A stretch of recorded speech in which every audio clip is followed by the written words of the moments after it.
पद ही आरक्षित आहे 175 पैकी 47. त्यामध्ये 24 पद सरपंच पद ही महिलांसाठी आरक्षित असतील. म्हणजे 24 महिला ह्या नागरिकांच्या मागास प्रवर्गातून निवडून आलेल्या असतील. आणि शेवटचा प्रवर्ग म्हणजेच राहिलेल्या जे उरलेले असतील ते खुला सर्वसाधारण सरपंच पद तिथं असतील.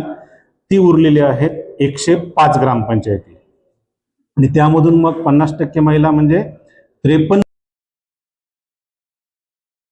ह्या आरक्षित असतील.